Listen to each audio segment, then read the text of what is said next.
smuggy. The morning light filtered through the blinds, casting stripes across the floor. It was a typical Saturday morning, or so I thought. My parents, Lila and Jackson, were sitting across from me, exchanging glances that made my stomach churn. The air felt heavy, like the calm before a storm. "Harper," my mom started, her voice too cheerful, like she was trying to sell me a used car. "Your father and I have something to tell you." I looked up, spoon halfway to my mouth, and saw my dad nodding along, his expression a mix of guilt and relief. I knew then that whatever they were about to say was going to change everything. "We're getting a divorce," my dad said, cutting straight to the point. "But it's for the best, really. My name is Harper, and at 14, I thought I had a pretty good grasp on my life.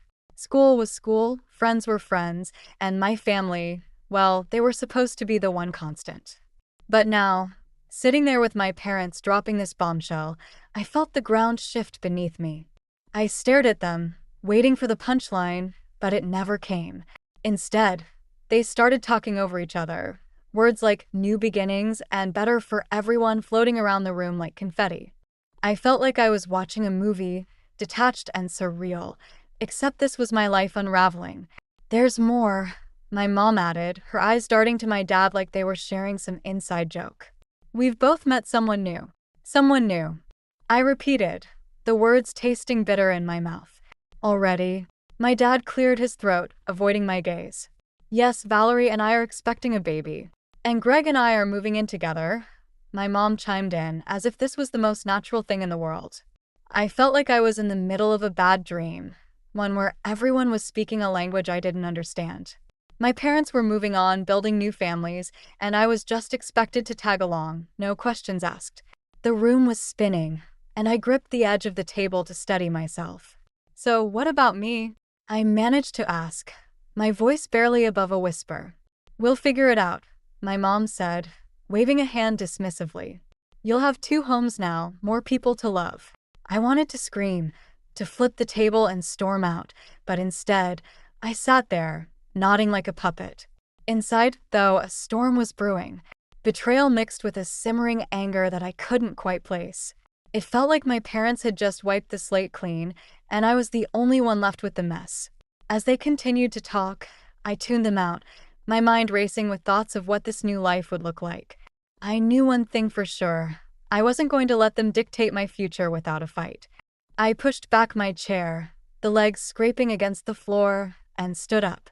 Their voices trailed off as I walked out of the kitchen, leaving them to their plans and promises. I needed air, space to think, and maybe, just maybe, a way to reclaim some control over my life. As I stepped outside, the cool breeze hit my face, and I took a deep breath, trying to calm the chaos inside me. This was just the beginning, and I had a feeling things were about to get a lot more complicated. Moving into Greg's house felt like stepping into a different world, one where I was an unwelcome guest. The walls were lined with family photos that didn't include me, and the air smelled like a mix of expensive candles and something I couldn't quite place, probably the scent of a life I wasn't part of. Madison and Morgan, my new stepsisters, were already lounging on the couch, their eyes glued to their phones. I stood awkwardly in the doorway, waiting for someone to acknowledge me. "Hey," I said, offering a tentative smile. Madison looked up, her expression a mix of boredom and disdain. "Oh, you're here," she said, as if I were an unexpected delivery. "Yeah, I guess I am," I replied, trying to keep my tone light. Morgan didn't even bother to look up, her fingers tapping furiously on the screen. "Dad said we have to share a bathroom now," she muttered, clearly unimpressed. "Sorry," I said, though I wasn't sure why I was apologizing. "I'll try not to get in your way." Madison rolled her eyes. "Whatever. Just don't touch our stuff."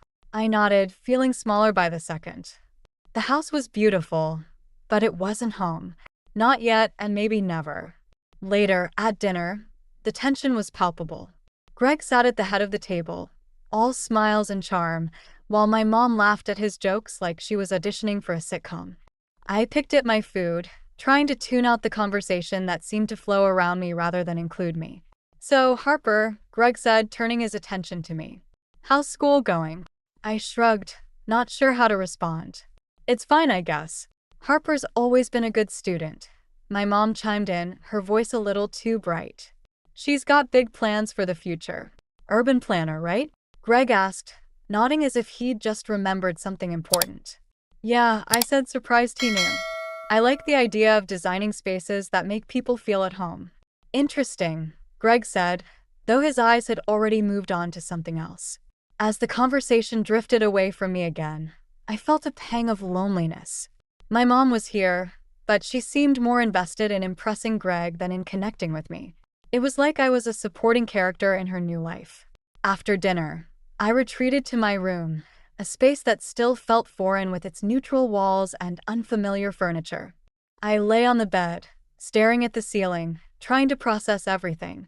I wanted to fit in, to be part of this new family, but it felt like trying to force a puzzle piece where it didn't belong.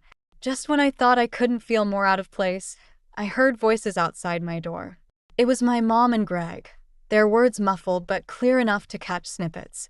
"She'll adjust," Greg was saying. "It's just a matter of time." "I hope so," my mom replied. "I just want her to be happy." Their words should have been comforting, but instead, they felt hollow. I was an afterthought, something to be managed rather than understood. As I lay there, I realized I couldn't just sit back and let this new life happen to me. I needed to find my place, even if it meant carving it out myself. But how? That was the question that kept me awake long after the house had gone quiet, leaving me alone with my thoughts and the growing determination to make things right. I was rummaging through my closet, looking for a sweater, when I noticed something odd. The shelves were emptier than I remembered. My favorite books, the ones I'd brought from my old room, were missing. I frowned, pulling boxes off the shelves, but they were nowhere to be found. I headed downstairs, where my mom was chatting with Greg in the living room. They seemed so at ease, as if they'd been living this life forever. I hesitated at the doorway, not wanting to interrupt their cozy scene, but I needed answers. "Mom, have you seen my books?" I asked, trying to keep my voice steady. She turned to me, her smile fading slightly. "Oh, those? I thought you wouldn't need them anymore, so I gave them to charity." I felt my heart drop. "You gave them away?" Without asking me, she waved a hand dismissively. "They were just collecting dust, Harper. You have new things now." New things. Like I was supposed to replace my life with something shiny and different. I stood there, my hands clenching into fists at my sides. It wasn't just about the books. It was about everything they represented. My past, my memories, gone without a second thought. Greg cleared his throat, sensing the tension. "Harper, we can get you new books, anything you want." I shook my head, unable to find the words. It wasn't about replacing them. It was about the fact that they didn't even think to ask. I turned and walked out, my chest tight with anger and something else, something deeper. Outside, I sat on the porch steps, trying to calm down. The sky was overcast, matching my mood. I pulled my phone from my pocket, scrolling through messages aimlessly, when a notification caught my eye. It was a group chat, one I hadn't muted yet. The latest message was from my dad, inviting everyone to a family barbecue at his place. Everyone except me. I stared at the screen, my mind racing.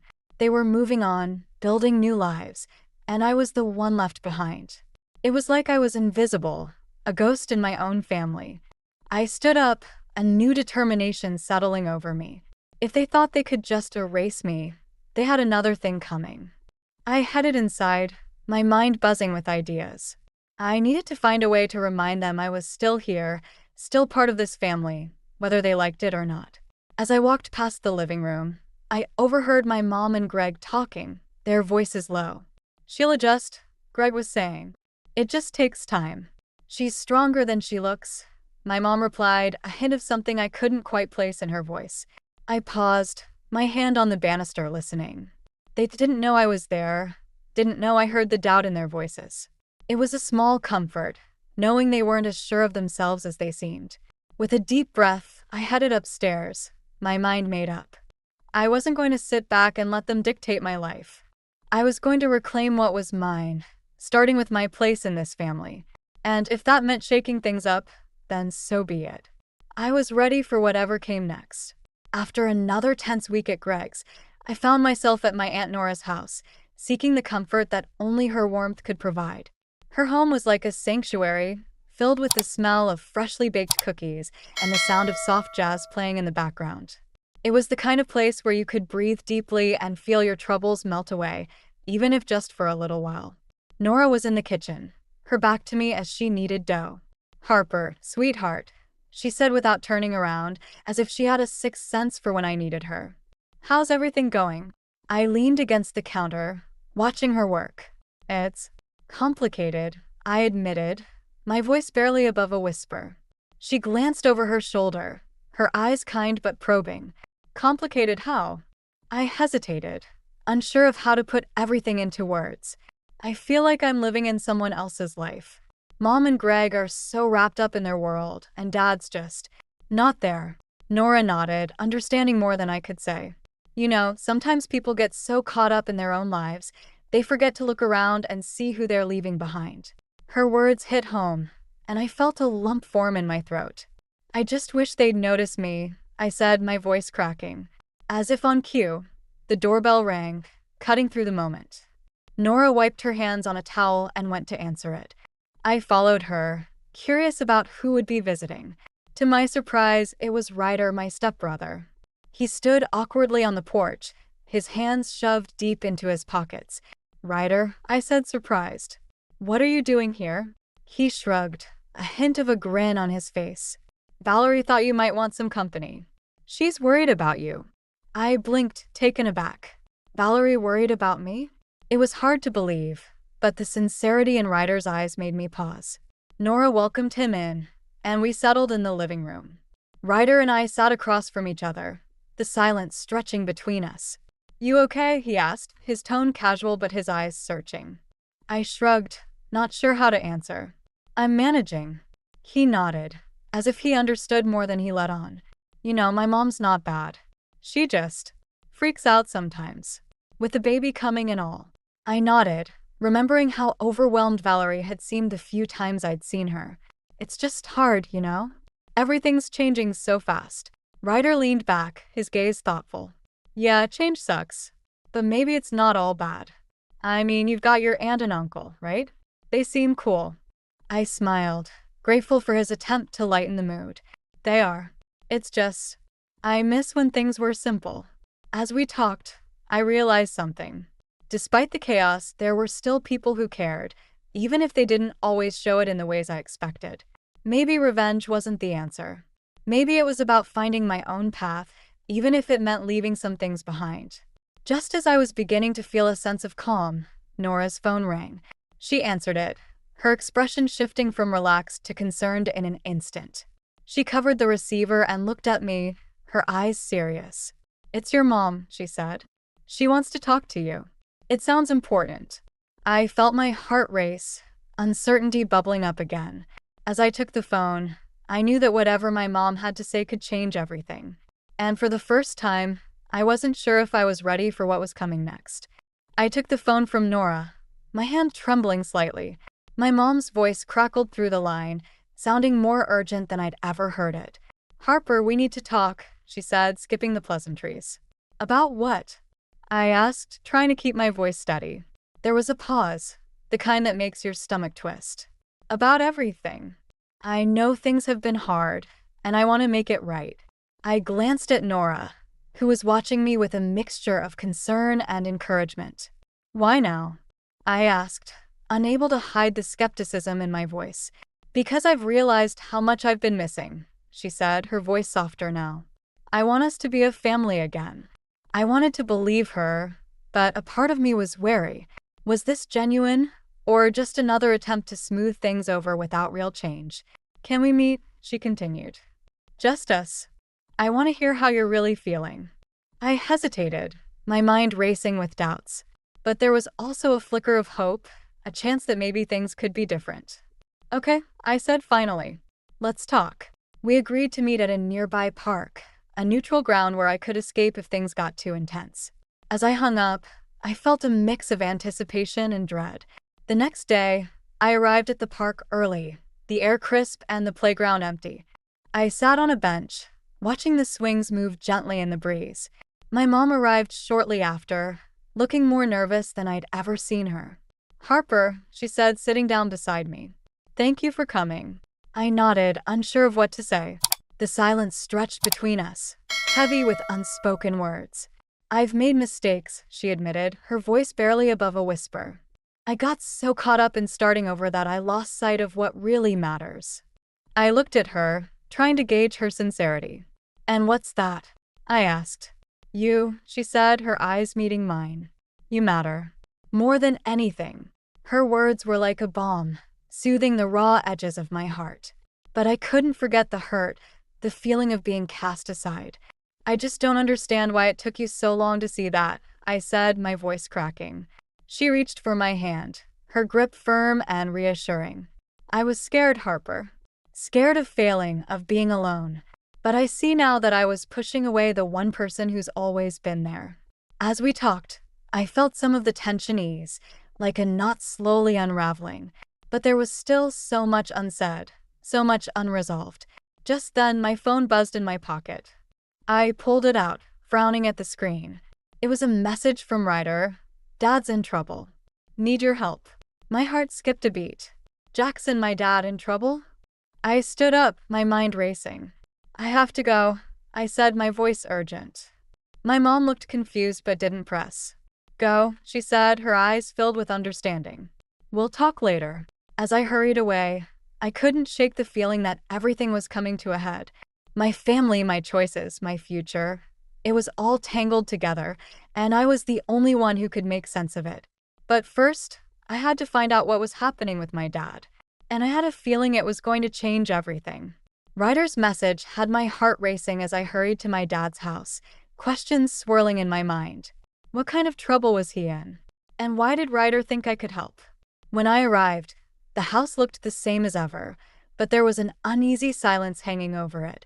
I pushed open the door and found Ryder pacing the living room, his face a mask of worry. Harper, he said, relief washing over him when he saw me. Thanks for coming. What's going on?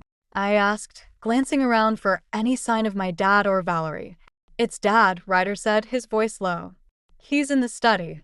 Something's wrong. I followed Ryder down the hallway, my heart pounding. We stopped outside the study, and I could hear my dad's voice, strained and anxious, through the door. Valerie, we're in over our heads, he was saying. I thought I could manage, but it's all falling apart. I pushed the door open, and my dad looked up, surprise etched on his face. He was sitting at his desk, papers scattered everywhere, his usually neat appearance disheveled. Harper, he said, trying to muster a smile. I didn't expect you. I crossed my arms, trying to keep my voice steady. Ryder said you needed help. He sighed, rubbing his temples. I've made some bad investments, and now we're on the brink of losing everything. The weight of his words hit me like a punch to the gut. My dad, the financial analyst who always seemed so in control, was unraveling before my eyes. Why didn't you tell me? I asked, my voice softer now. I didn't want to worry you, he said, his voice cracking. I thought I could fix it. I glanced at Ryder, who was watching us with a mix of concern and hope. What can I do? I asked, feeling helpless but determined to help in any way I could. My dad shook his head, looking more defeated than I'd ever seen him. I don't know, Harper. I don't know. As I stood there, the enormity of the situation hit me. My family was falling apart, and I didn't have the power to stop it. The anger and betrayal I'd felt before seemed insignificant compared to the fear of losing everything. Just then, Valerie appeared in the doorway, her expression a mix of guilt and desperation. We need to sell the house, she said, her voice trembling. It's the only way. My dad nodded, his shoulders slumping. I know. The room felt like it was closing in on me. The home I'd known, the life I'd taken for granted, was slipping through my fingers, and there was nothing I could do to stop it. As I turned to leave, Ryder caught my arm. We'll figure it out, he said, his voice steady despite the chaos. We're family, right? I nodded, grateful for his support but feeling more lost than ever. As I walked out of the house, the weight of the world on my shoulders, I realized that my ideas of revenge and justice were meaningless in the face of such overwhelming loss. I needed to find a new path, one that didn't rely on old grudges or past hurts. But first, I had to face the reality that everything I'd known was changing, and I wasn't sure if I was ready to handle it. As I stepped into the cold evening air, I knew that whatever came next would test me in ways I hadn't imagined. And somehow, I had to find the strength to face it. The air felt electric as I walked into the lawyer's office, my heart pounding in my chest. This was it, the moment I'd been building towards without even realizing it. Lila and Jackson were already there, sitting on opposite sides of the room, their expressions unreadable. The tension was thick, almost palpable. "Harper," my mom said, her voice a mix of surprise and something else, maybe guilt. I nodded, keeping my face neutral. "I'm here to talk about Grandma Evelyn's estate." Jackson shifted uncomfortably in his chair, avoiding my gaze. "We thought it best to discuss this together," he said, his voice strained. I took a deep breath, feeling the weight of the moment. "I know you both want a piece of what Grandma left," I said, my voice steady despite the storm inside me. "But this isn't just about money. It's about her legacy." Lila frowned, her eyes narrowing slightly. "We're just trying to make sure everything is handled properly," she said, her tone defensive. I shook my head, feeling a surge of determination. "No, you're both here because you think you're entitled to something that isn't yours." Jackson finally looked at me, his eyes filled with a mix of regret and something else, maybe fear. "Harper, we're your parents. We just want what's best for you." I laughed, a bitter sound that surprised even me. "Since when? You've both been so wrapped up in your own lives that you forgot about me." The room fell silent, the only sound the ticking of the clock on the wall. I could feel my parents' eyes on me, but I refused to back down. This was my chance to stand up for myself, to claim my place in this chaotic family. "I'm going to use Grandma's estate to honor her," I said, my voice firm. "I'll make sure her legacy lives on, in a way that reflects her values and everything she taught me." Lila's expression softened, a flicker of understanding crossing her face. "Harper, we never meant to hurt you." I met her gaze, seeing the vulnerability there. "I know, but you did. And now it's time for me to make things right." Jackson sighed, his shoulders slumping. "We've been selfish, Harper." "I see that now." I nodded, feeling a sense of relief mixed with sadness. It's not too late to change, but I need to do this on my own terms. As the tension in the room began to ease, the lawyer cleared his throat, drawing our attention. "It seems we have an understanding," he said, his voice calm and professional. I nodded, feeling a weight lift off my shoulders. This was the beginning of something new, a chance to rebuild and redefine my place in the world. As I left the office, my parents trailing behind me, I felt a sense of empowerment I'd never experienced before. This was my life, my future, and I was ready to embrace it. Outside, the sun was shining, a gentle breeze ruffling my hair. I took a deep breath, feeling the warmth on my skin, and knew that whatever came next, I was ready. I had faced my fears, confronted the past, and now, it was time to move forward, carrying Evelyn's legacy with me and creating my own path in the process.